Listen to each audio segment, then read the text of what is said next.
মুসা নবী একদিন আল্লাহর কাছে কয়, আল্লাহ ফেরাউন এত জ্বালান জ্বালায়, তুমি কি ফেরাউনকে গজব দিয়া ধ্বংস করতে পারো না? আমার আল্লাহ কয়, মুসা আমি ফেরাউনকে 4টা কারণে গজব দেই না। কয় কারণে? ফেরাউনকে 4টা কারণে গজব দেই না। 1 নম্বর কারণ হলো, রে মুসা, সারাদিন ফেরাউন বলে আমি খোদা, আর রাত যখন হয়ে যায় জঙ্গলে যায় করলাম আমি জানি তুমি খোদা, আমি খোদা না, কিন্তু আমারে মানুষ খোদা কইলে ভালো লাগে, খোদা কইলে ভালো লাগে। প্রভু, তাই তুমি বিরক্ত হইয়া আমার উপর গজব দিও না।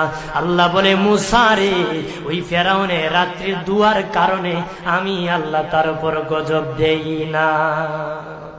2 নম্বর কারণ হলো, আরে মুসা তোমার মুখে দাড়ি, ফেরাউনের মুখে দাড়ি, তোমার পরনে জুব্বা, ফেরাউনের পরনে জুব্বা, তোমার মাথায় পাগড়ি, ফেরাউনের মাথায় পাগড়ি। আমি যদি গজব দিই, জুব্বার বেজ্জতি হবে, পাগড়ির বেজ্জতি হবে, দাড়ির বেজ্জতি হবে।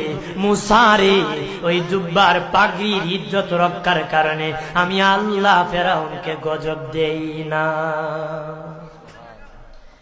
3 নম্বর কারণ হলো, আল্লাহ বলেন, মুসা রে মুসা, 3 নম্বর কারণ হলো, ফেরাউনের বাড়িতে একটা এতিমখানা আছে।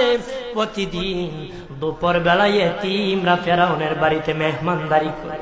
তারা খাওয়ার পরে আমি আল্লাহর কাছে দোয়া করে, আল্লাহ তুমি যদি গুসা হয়ে ফেরাউনকে গজব দিয়ে ধ্বংস করে দাও, আমরা এতিমকে কে খাওয়াইবে রে আল্লাহ, আমাদের দুয়ার বরকতে ফেরাউনকে গজব দিও না।